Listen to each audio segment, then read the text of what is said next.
श्रीमन्महागणाधिपतये नमः। लक्ष्मीनारायणाभ्यां नमः। उमामहेश्वराभ्यां नमः। वाणीहिरण्यगर्भाभ्यां नमः। शचीपुरन्दराभ्यां नमः। मातापितृचरणकमलेभ्यो नमः। इष्टदेवताभ्यो नमः। कुलदेवताभ्यो नमः। ग्रामदेवताभ्यो नमः। स्थानदेवताभ्यो नमः। वास्तुदेवताभ्यो नमः। सर्वेभ्यो देवेभ्यो नमः। सर्वेभ्यो ब्राह्मणेभ्यो नमः। श्रीगुरुचरणकमलेभ्यो नमः। ओम सिद्धिबुद्धिसहिताय श्रीमन्महागणाधिपतये नमः।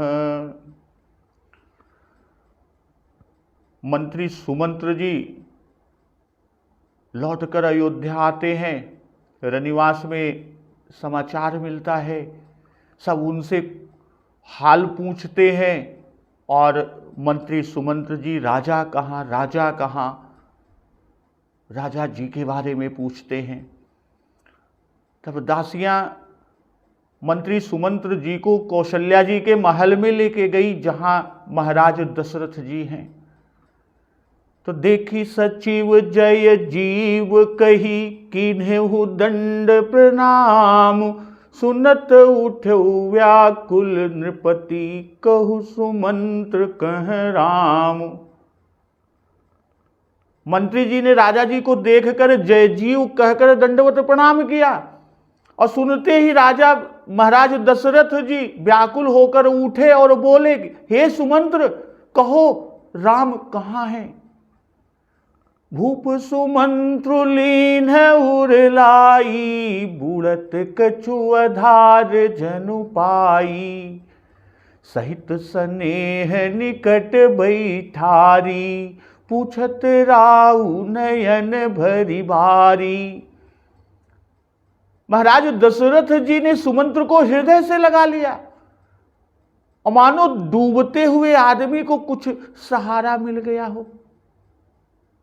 मंत्री को स्नेह के साथ बैठाकर नेत्रों में जल भरकर महाराज दशरथ जी मंत्री सुमंत्र से पूछने लगे। और क्या पूछ रहे हैं कि राम कुशल कहु सखा स्नेही, कह रघुनाथ लखनु भय देही। कि हे मेरे प्रेमी सखा, श्री राम की कुशल कहो, राम कुशल कहो सखा स्नेही। मेरे प्रेमी सखा राम की कुशल तो कहो, और कह रघुनाथ लखनु भय देही। अब बताओ, कहो कि श्री राम लक्ष्मण और जानकी कहाँ हैं। आने फेरी की बन ही सिधाए, सुनत सचिव लोचन जल छाए। महाराज दशरथ जी सुमंत जी से पूछे कि बताओ श्री राम लक्ष्मण जानकी कहाँ हैं, उन्हें लौटाकर लाए हो या वो वन को चले गए। और इतना सुनते ही सुनत सचिव लोचन जल छाए, इतना सुनते ही मंत्री के नेत्रों में जल भर आया। अशोक बिकल पुनि पूछ नरेशु, कौशिय राम लखन संदेशु। अशोक से व्याकुल होकर राजा फिर मंत्री सुमंत्र से पूछ रहे हैं कि सीता राम और लक्ष्मण का संदेशा तो कहो। राजा जी को पता लग गया। सुमंत्र जी की आंखों में जल का आना, नेत्रों में अश्रुओं का भरना, वह राजा जी के प्रश्नों का उत्तर दे दिया। और राजा जी जान गए कि वो लौटे नहीं, सब वन को गए। तब कह रहे हैं कि सीता राम और लक्ष्मण का संदेशा तो कहो। उन्होंने क्या संदेशा दिया। राम रूप गुणशील सुभाऊ, सुमिरी सुमिरी उर सोचत राऊ। श्री रामचंद्र जी के रूप गुणशील स्वभाव को याद कर करके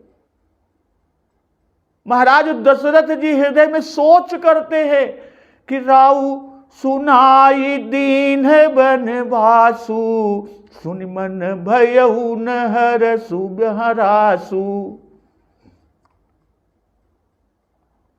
और कहते हैं कि मैंने राजा होने की बात सुनाकर राम को वनवास दे दिया। यह सुनकर भी जिस राम के मन में हर्ष और विषाद कुछ भी नहीं हुआ, सो सुत बिचुरत गए न प्राणा, को पापी बड़ मोहि समाना। तो ऐसे पुत्र के बिछुड़ने पर भी मेरे प्राण नहीं गए, तब मेरे समान बड़ा पापी कौन होगा।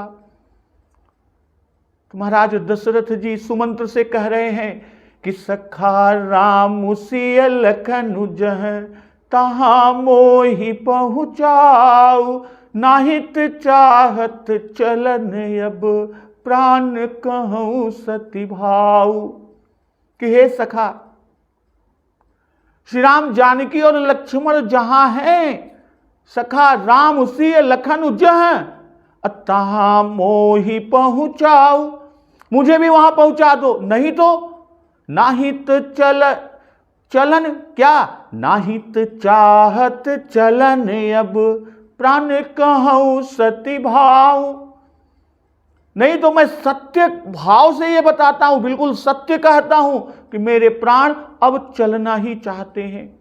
तो आज का प्रसंग इसी के आगे कि पुनि पुनि पूछत मंत्री ही राऊ, प्रियतम सुवन संदेश सुनाऊ, करहि सखा सोई बेगी उपाऊ, रामु लखन सिय नयन दिखाऊ।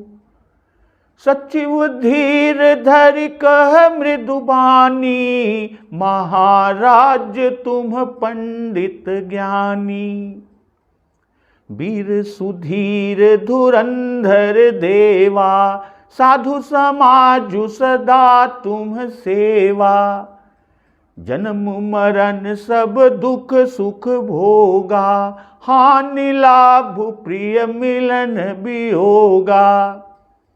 काल करम बस हो ही गोसाई, बरबस राति दिवस की नाई। सुख हर सही जड़ दुख बिल खाही, दो सम धीर धरहि मन माही। धीरज धरहु विवेक विचारी, छाड़िए सोच सकल हितकारी। प्रथम वासुतम सा भयऊ, दूसर सुर सरि तीर। न्यायी रहे जल पानु करी, सिय समेत दो वीर। तो राजा जी बार बार मंत्री से पूछते हैं कि पुनि पुनि पूछत मंत्री ही राऊ, और क्या कि प्रियतम सुवन संदेश सुनाऊ, कि मेरे प्रियतम पुत्रों का संदेशा तो सुनाओ। करहि सखा सोई बेगी उपाऊ, रामु लखन सिय नयन दिखाऊ। तुम तुरंत वही उपाय करो। महाराज दशरथ जी मंत्री सुमंत्र जी से कह रहे हैं कि तुम वही तुरंत उपाय करो जिससे श्री राम लक्ष्मण और सीता को मुझे आंखों दिखा दो। सचिव धीर धरि कह मृदुबानी, महाराज तुम पंडित ज्ञानी। तब मंत्री सुमंत्र जी धीरज धरकर अकोमल वाणी से बोलते हैं कि महाराज आप पंडित हैं, आप ज्ञानी हैं। वीर सुधीर धुरंधर देवा, साधु समाजु सदा तुम सेवा। हे देव, मंत्री सुमंत्र जी महाराज दशरथ जी से कह रहे हैं कि हे देव, आप सूरवीर और उत्तम धैर्यवान पुरुषों में भी श्रेष्ठ हैं।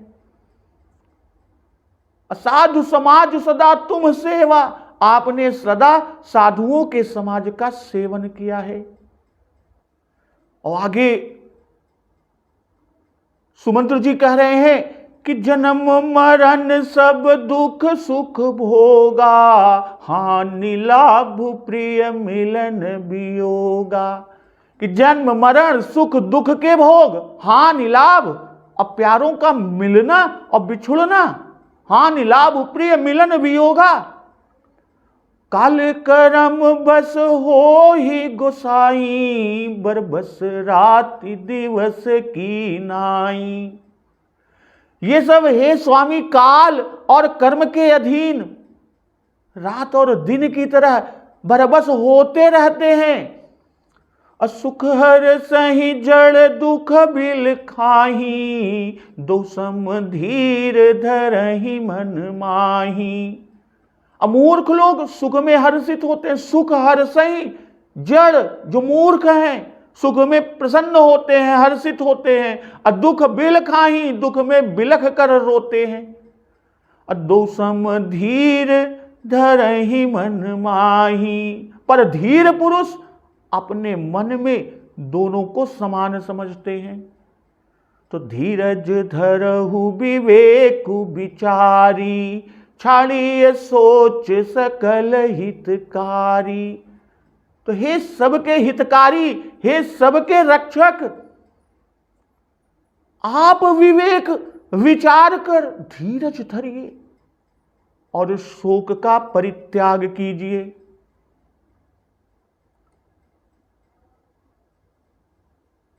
सोच को छोड़ दीजिए।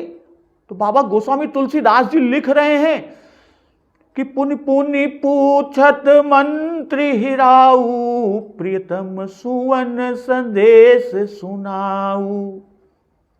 भाई वाल्मीकि रामायण में जो उल्लेख है कि राजा दशरथ जी ने पूछा कि धर्मात्मा राम कहां निवास करते हैं। फिर पूछते हैं कि उन्होंने तुमसे क्या कहा है। जो रामचंद्र पैदल सेना आदि के साथ बाहर जाया करते थे, वे निर्जन वन में किस तरह निवास करेंगे, कैसे निवास करेंगे। अजगर दुष्ट पशु काले नाग वन में रहते हैं, वहां राम लक्ष्मण सीता कैसे रहेंगे। रथ से उतरकर सुकुमारी सीता के साथ वे पैदल कैसे गए। सुमंत राम ने क्या कहा, लक्ष्मण ने क्या कहा, और वन में जाकर सीता ने क्या कहा। सूत उनके रहने खाने सोने आदि के संबंध की बातें तो बताओ, उनके बारे में तो बताओ। तो सचिव धीर धरि कह मृदुबानी, महाराज तुम पंडित ज्ञानी। भाई मंत्री सुमंत्र जी सुंदर सलाह देने वाले, सुंदर मंत्र, सुधन मंत्र, सुंदर मंत्र देने वाले, तो वह बहुत ही व्याकुल थे। मंत्री सुमंत्र का कंठ गदगद था राजा के बहुत भारी दुख को देखकर। सुमंत जी अपना दुख भूल गए और इसीलिए अब राजा को उपदेश करने लगे कि महाराज तुम पंडित ज्ञानी। महाराज यानी राजा धीर होते हैं, और फिर आप तो चक्रवर्ती महाराज हैं, सुरराज तक जिनका रुख ताकते हैं, तो आपको अधीर नहीं होना चाहिए कि आप पंडित यानी बुद्धिमान और शास्त्रवेत्ता हैं, और साथ में ज्ञानी अर्थात विवेकी, शास्त्र जन्य ज्ञान में भी निपुण हैं, तत्ववेत्ता हैं। इसलिए आपको धीरज धरना चाहिए, धीरज धारण करना चाहिए। वीर सुधीर धुरंधर देवा, साधु समाजु सदा तुम सेवा। धुरंधर अर्थात सप्त द्वीप की पृथ्वी के धारण करता और धर्म रूपी धुरी के धारण करने वाले। देवा अर्थात आप दिव्य हैं। आप लोकपालों का तेज रखते हैं, यानी सब लोकपालों का तेज आप में है, साधु समाज सकल तुम सेवा। अर्थात सत्संग द्वारा कौन वस्तु और ज्ञान है जो आपको न प्राप्त हुआ हो। साधु सेवी सुख दुख को समान मानते हैं। तो काल करम बस हो ही गोसाई, बरबस रात दिवस की नाई। जिस तरह रात के बाद दिन और दिन के बाद रात होती है, किसी के रोके यह क्रम न रुकता है न पलटता है और न पलट सकता है। तो जन्म मरण सब दुख सुख भोगा, हानि लाभ प्रिय मिलन भी होगा। भाई जन्म और मरण, सुख और दुख, भोग और हानि लाभ, प्यारों का मिलना बिछुड़ना, ये सब काल कर्म बस हो ही गोसाई, बरबस रात दिवस की नाई। अब परीक्षित जी ने बहुत उपाय किए पर न बचे। सांप ने काटा ही तो वैसे ही कर्म और काल के अनुसार जन्म मरण दुख सुख आदि सब भोगने ही पड़ते हैं। किसी उपाय से बचत नहीं हो सकती। अभी दुख हुआ है, आगे सुख होगा। अभी हानि हुई है, आगे लाभ होगा। राम जी के वियोग के शोक का दुख स्वयं सुमंत जी भी कितने व्याकुल हो गए थे। सोच सुमंत्र विकल दुख दीना।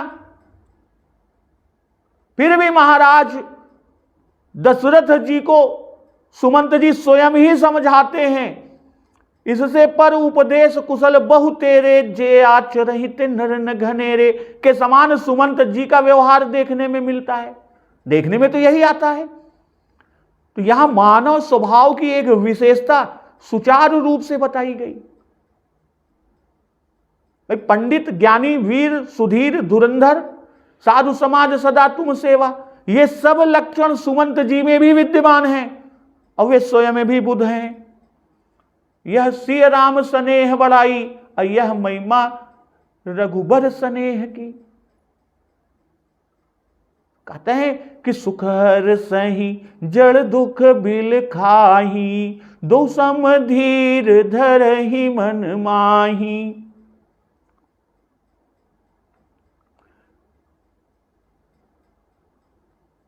यह वचन श्री सीताराम जी के विरह दुख को छोड़कर अन्यत्र यथार्थ है कि राव धीर गुण उदधि अगाधु है ही, और दशरथ जी जड़ नहीं, और न सुमंत जी जड़ हैं।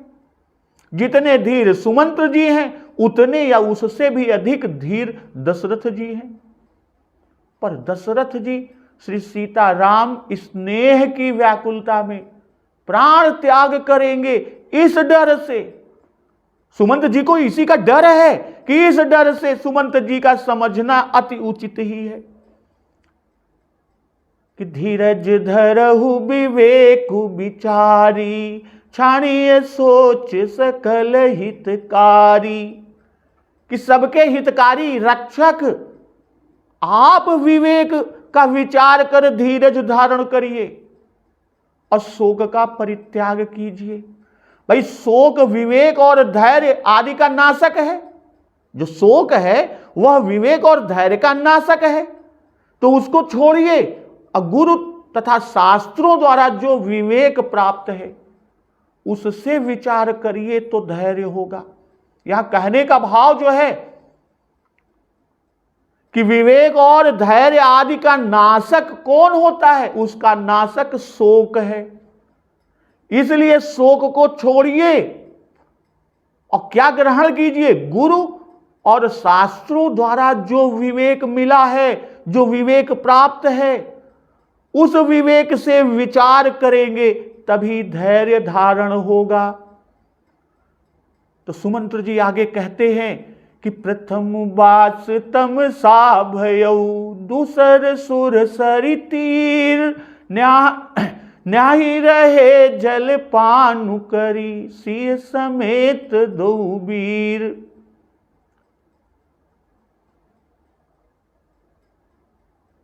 सुमंत्र जी महाराज दशरथ जी को बता रहे हैं जो दशरथ जी ने कहा था कि प्रियतम सुवन संदेश सुनाओ।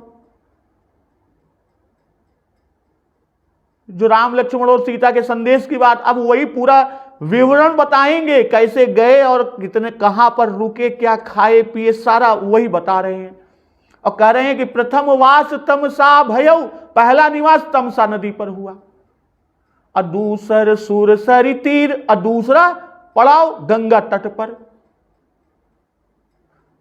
नहाई रहे जलपान करी, सिय समेत दो वीर, और श्री सीता सहित दोनों रघुकुल वीर भाई उस दिन स्नान करके जल पीकर रह गए। यानी उस दिन कुछ नहीं खाया, सिर्फ जल पान किया। केवट कीन्ह बहुत सेवकाई, सो जामिन सिंगरौर गवाई। केवट ने बहुत सेवा किया। सुमंत जी महाराज दशरथ जी से बता रहे हैं कि केवट ने प्रभु श्री राम लक्ष्मण और सीता जी की बहुत सेवा की। वह रात सिंगरौर में ही बिताई। अहोत प्रात बट छीरु मंगावा, जटा मुकुट निज शीस बनावा। सवेरा होते ही प्रभु श्री रामचंद्र जी ने बट क्षीर यानी बरगद का दूध मंगवाया और अपने सिर पर जटाओं का मुकुट बनाया। जटा मुकुट निज शीस, बरगद के दूध को बालों में लगाकर उससे सिर पर जटाओं का मुकुट बनाया।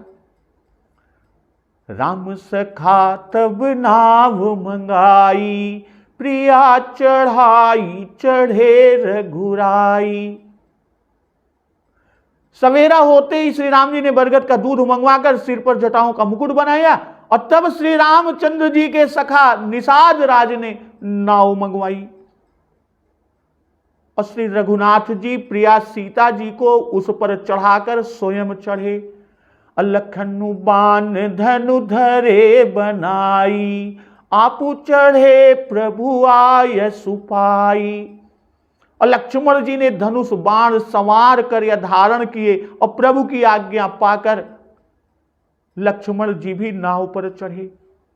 सुमंत जी ने बताया कि प्रथम बास तम सा भयऊ, दूसर सुर सरि तीर, न्याय रहे जल पानु करी, सिय समेत दो वीर। ये बताया और कहा कि केवट कीन बहुत सेवकाई। वाल्मीकि जी के अनुसार 2 दिन जल पर ही प्रभु रहे और बाबा गोस्वामी तुलसीदास जी के शंकर मानस के अनुसार 1 दिन जल पीकर रहे, दूसरे दिन गंगा तट पर निषाद राज के फल और मूल खाकर रहे। तो दोनों मतों का निर्वाह यहां पूज्य बाबा गोस्वामी तुलसीदास जी ने कर दिया है। भाई वाल्मीकि जी का मत दोहे में आ गया कि प्रथम वास तम सा भयऊ, दूसर सुर सर तीर। वाल्मीकि जी का मत आ गया। उसके अनुसार केवट की सेवा सैया बनाना, पहरा मुकर्रर करना आदि था। और दूसरा मानस का मत,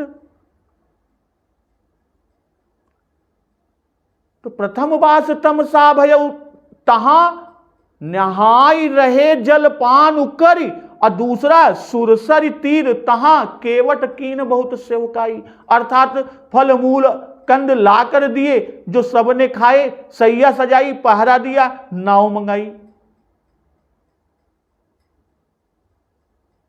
वाल्मीकि रामायण में प्रभु श्री रामचंद्र जी ने स्पष्ट कहा है कि घोड़े के खाने के लिए आप जो लाए हैं निषाद राज जी से, उसे तो मैं ले लेता हूं और सब चीजें मैं न लूंगा।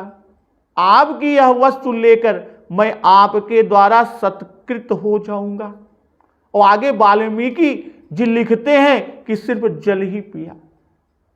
होत प्रात बट छीरु मंगावा, जटा मुकुट निज शीस बनावा। भाई गंगा क्षेत्र से वानप्रस्थ धर्म को प्रभु श्री राम जी ने ग्रहण कर लिया और लक्ष्मण जी ने भी सिर पर जटाएं धारण की।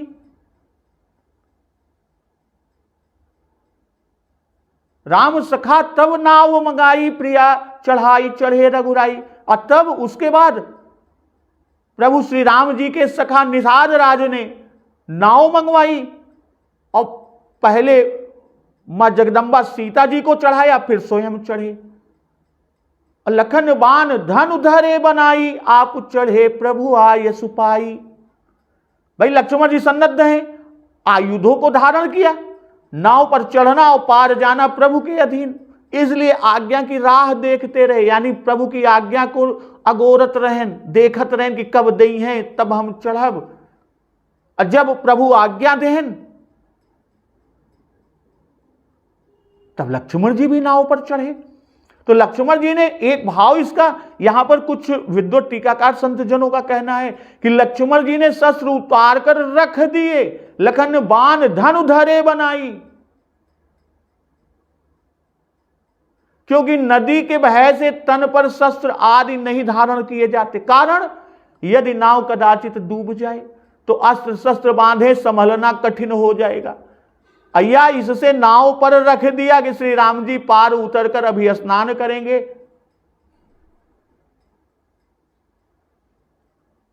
तो विकल बिलो की मोहि रघुबीरा, बोले मधुर बचन धरि धीरा। अब मुझे व्याकुल देखकर, सुमंत्र जी महाराज दशरथ जी से आगे बताते हैं कि मुझे व्याकुल देखकर रघुवीर प्रभु श्री राम जी धीरज धरकर मधुर वचन बोले कि तात प्रणाम तात सन कहू, बार बार पद पंकज गहू।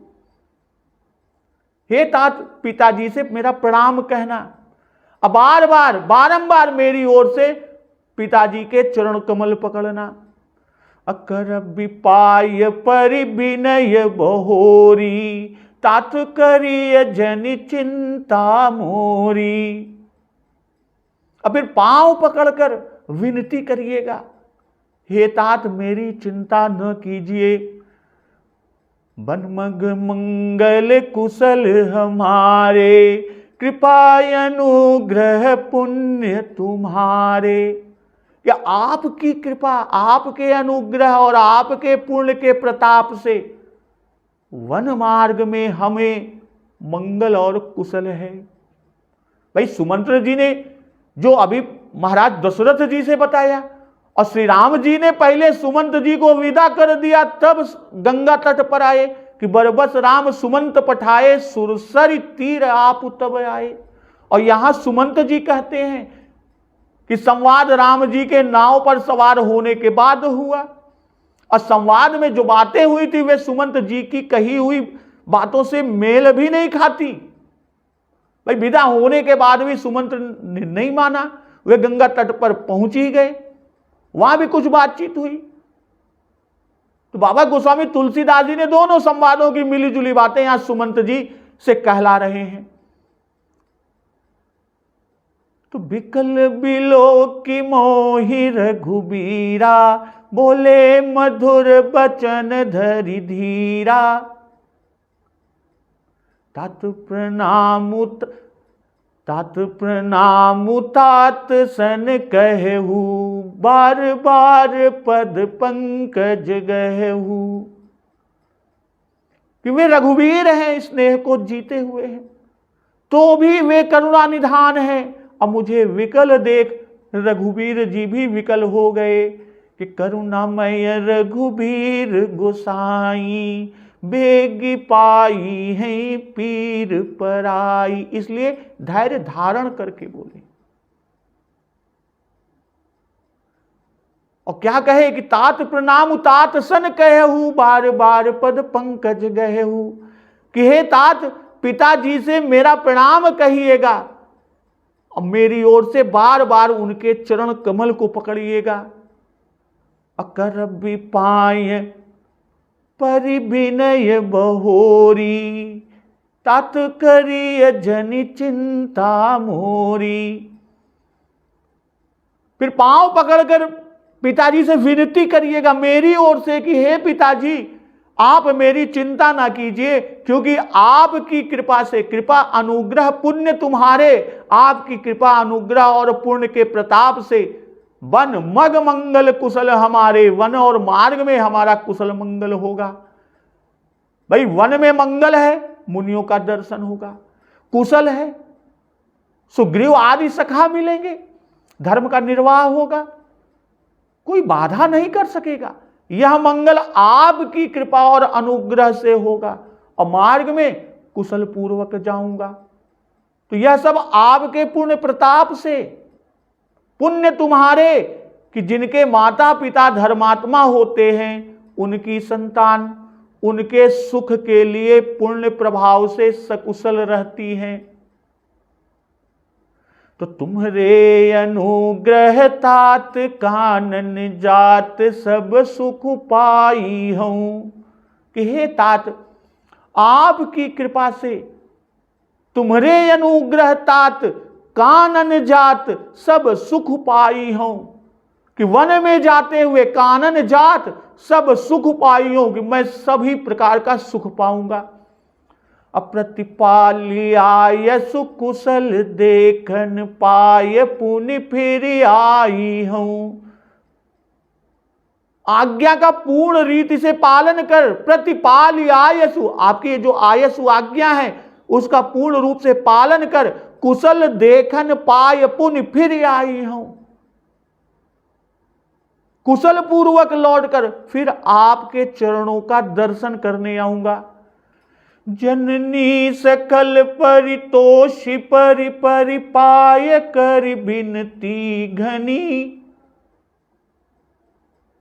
सब माताओं के पैरों पड़कर, जननी सकल सभी माताओं के परितोष परि परि पाय कर विनती घनी, पैरों में पड़ पड़कर उनका संतोष करके, अब पैरों में पड़ पड़कर बहुत तरह से विनती करिएगा कि तुलसी करे हुसोई जतन जेहित कुशली रहे कौशल धनी। तुलसीदास जी कहते हैं कि श्री राम जी ने उनसे विनय करके यह कहने की प्रार्थना की। क्या कहने की प्रार्थना की? कि वही उपाय कीजिए जिससे कौशल नाथ कुशल रहें। तो गुरु सन कहब संदेश बार बार पद पदुम गही, करब सोई उपदेश जेहिन सोच मुहि अवधपति। कि बारंबार गुरु जी के चरण कमलों को पकड़कर यह संदेश कहिएगा कि पिताजी को वही उपदेश दे जिससे अवधेश महाराज मेरा सोच ना करें। तो तुम्हारे अनुग्रह तात कानन जात सब सुख पाई हूं। कानन जात यानी जाने भर की ही देर है, गए नहीं कि हमें सुख मिला, क्योंकि हरि मार्ग चितवहि मत धीरा। सब वानर सेवा के लिए राह ताक रहे हैं। अकरे हुसोई जतन जेहि कुशली रहें, कि उनका अपमान भी यह कहकर ना करें कि हमारे पुत्र को वन भेज दिया, यह भी इसमें दर्शा दिया। अगुरु सन कहब संदेश बार बार पद पदुम गही, उन्हें समझावें कि इनका तो आविर्भाव ही इसीलिए हुआ है, रावण वध करके लौट आवेंगे। तो पुरजन परिजन सकल निहोरी, तात सुनाए हु बिनती मोरी। सोई सब भांति मोर हितकारी, जाते रह नर नाहु सुखारी। तो हे तात, सब पुरवासियों और कुटुंबियों से निहोरा करके मेरी विनती सुनाना कि सब प्रकार से वही मेरा हितकारी है जिससे राजा सुखी रहे। कहब संदेश भरत के आए, नितिन तजिय राज पदु पाए। और भरत के आने पर मेरा संदेशा कहिएगा कि राजपद पाकर नीति न छोड़ देना। अर्थात राजनीति यही है कि प्राप्त राज्य को छोड़ना नहीं चाहिए।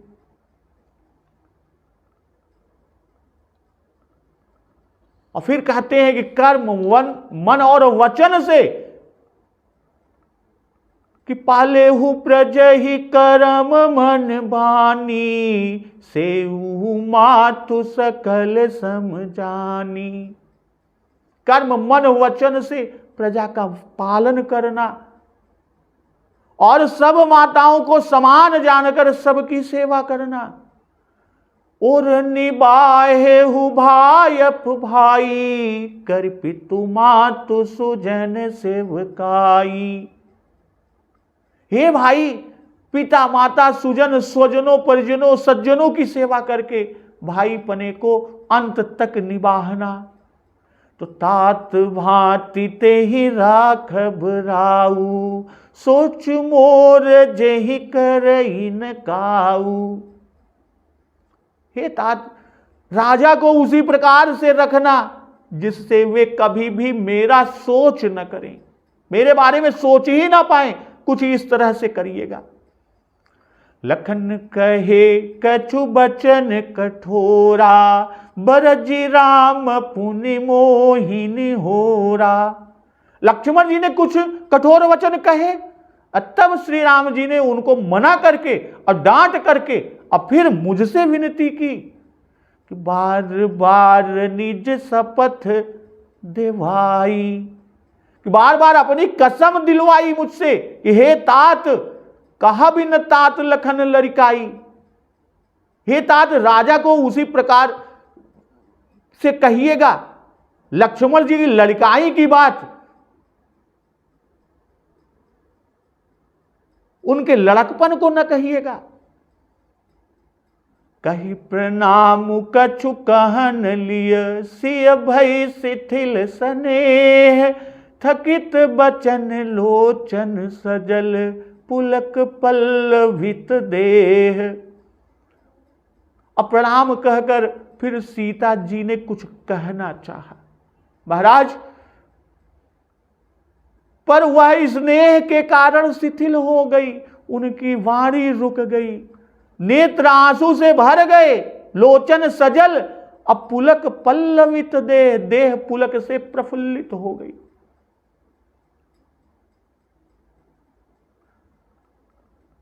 प्रभु श्री रामचंद्र जी के संदेश को जो कह रहे हैं कि सोई सब भांति मोर हितकारी, जाते रह नर नाहु सुखारी। और पुरजन परिजन सकल निहोरी, यानी सबसे निहोरा करके कहने और उनसे अपनी विनती सुनाने को प्रभु श्री राम जी ने कहा है। कहने का भाव कि तुम सब नर हो, प्रजा हो, और वे तुम सबके नाह हैं, पति हैं, स्वामी हैं, इसलिए तुम सबको उनकी सेवा योग्य ही है, करनी ही चाहिए। अब भरत के लिए कहा कि नीति न तजिए राजपद पाए। राज्य पाने पर अभिमान हो जाता है कि जग बहुराऊ राज पद पाए। अब भरत जी से कहते हैं कि तुम नीति का त्याग न करना, नीति छोड़ने से क्योंकि नरक होता है। पालेहु प्रजा कर्म मन बानी, मन से सबका शुभ चाहना, वाणी से मीठा बोलना और तन से सब पर कृपा दया रखना, सबको सुख देना। और भी कहते हैं और निबाहेहु भायप भाई, अकर पितु मातु सुजन सेवकाई। और छोर निभाना, शत्रुघ्न से विरोध ना करना, पिता और माता की सेवा करके भाई पना निभाना।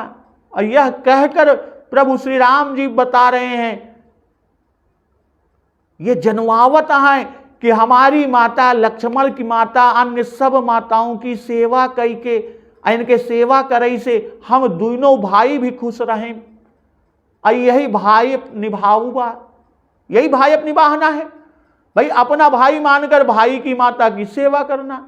और नीति न तजी राजपद पाए, एक दूसरे अर्थ के रूप अगर देखी तो ओकर भाव निकलत है कि कैकेयी को वनवास के कारण समझ के उनका त्याग न करो, उनकी सेवा सब माता के समान करो। प्रभु श्री राम जी जैसे यह जानत हैं कि भरत राज्य ग्रहण न करी हैं, उनका राज मद न होए, और वैसे यहो जानत हैं कि माता के त्याग कई दी हैं।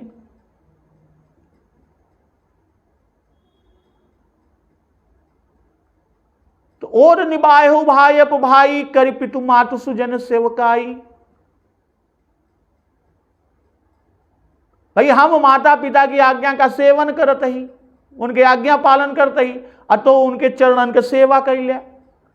यह तरह से भाई अपनी बाबा यहां बड़े एक इहो भाव बनत है। अब वाल्मीकि रामायण में श्री रामचंद्र जी ने सुमंत जी से संदेशा कहा कि भरत से कहना कि जैसा राजा के साथ व्यवहार करो वैसा ही सब माताओं के साथ भी करो। जैसे कैकेयी और सुमित्रा शत्रुघ्न के संबंध से तुम्हारी माता हैं, वैसे ही मेरी माता कौशल्य देवी तुम्हारी माता है। पिता की प्रसन्नता के लिए युवराज के पद कर्तव्य पालन करे से तू लोक परलोक दोनों में नित्य सुख पाई सकत हो।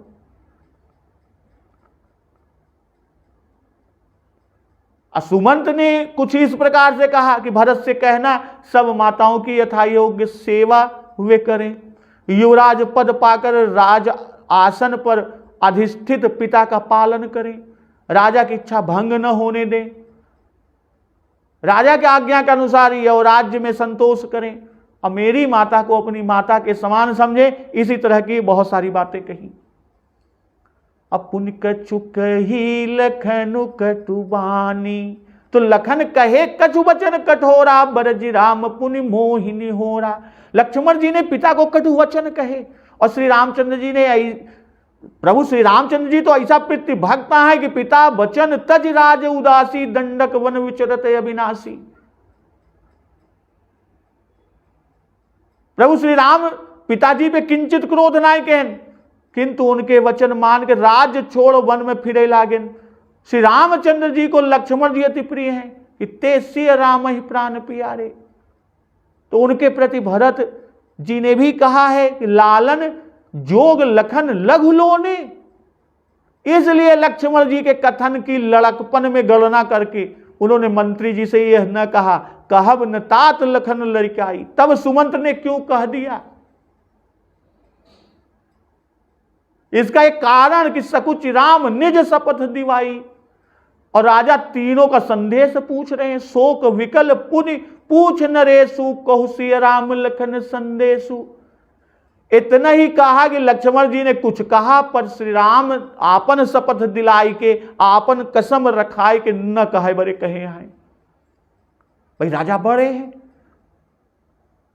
तुम बड़े हो, हम बड़े हैं, तो हम लोगों के बीच में लक्ष्मण को लड़कपन न करना चाहिए था। फिर भी ये लड़के ही तो हैं, यहां बड़े आए हैं, इनके ई बातन का ध्यान न देख चाहिए।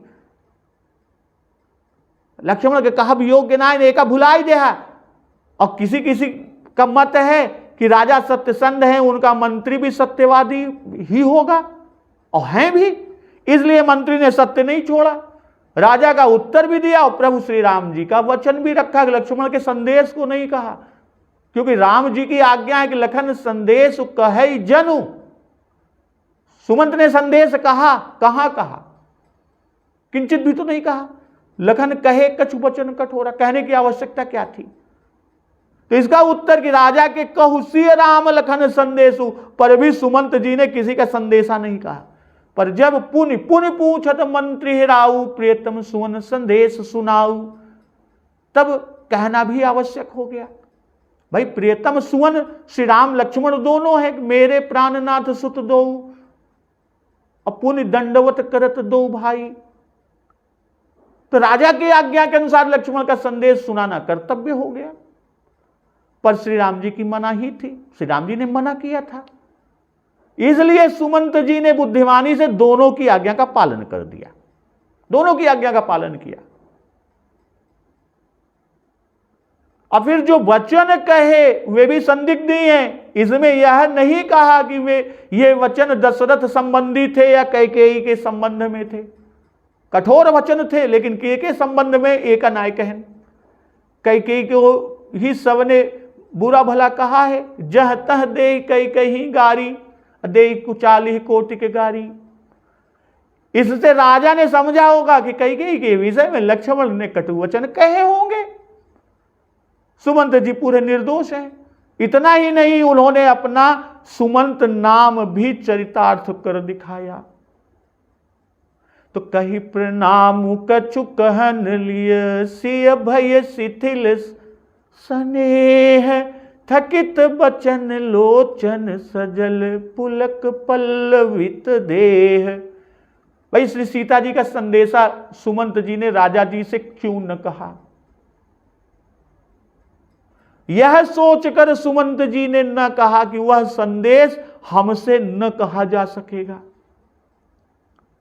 श्री सीता जी के शीतल वचन को सुनकर सुमंत जी व्याकुल हो गए थे कि सुन सुमंत्र सिय शीतल बानी, भयउ बिकल जनु फनि मनि हानि, नयन सूझ नहीं सुनई न काना, कही न सकई कछु अति अकुलाना।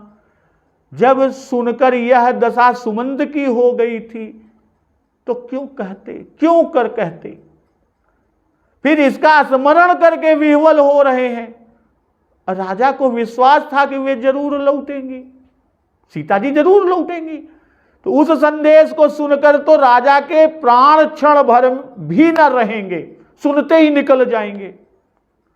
जब हमारी यह दशा हुई तो राजा की दशा क्या होगी? यह सोच समझकर सुमंत्र जी ने मां जगदंबा सीता जी के संदेश को नहीं कहा, केवट के प्रसंग को नहीं कहा, क्योंकि वो उनके पीछे हुआ। बरबस राम सुमंत्र पठाए, सुरसर तीरे आप तब आए, अमांगी नाव न केवट आना। तो इन्होंने नाव का चलाना दूर से देखा है। और दूसरा, यह ऐश्वर्य का प्रसंग इसलिए भी नहीं कहा, केवल माधुर्य के प्रसंग को बता दिया संदेशे में। और तीसरा कारण के ऐसा वर्णन करके वाल्मीकि जी का भी मत भी दिखा दिया, उसमें यहां केवट का प्रसंग नहीं। भक्तजन अब आगे और क्या संदेशा सुनाते हैं और उस पर महाराज दशरथ जी की क्या स्थिति होती है, इस प्रसंग का श्रवण अमृत रसपान हम लोग अगले दिवस की कथा में करेंगे। तो एक बार जोर से बोलिए, सियावर रामचंद्र की जय, पवन सुत हनुमान की जय, जगत जननी मां जगदम्बा की जय, गुरुदेव भगवान की जय, उमापति महादेव की जय। जय श्री राम।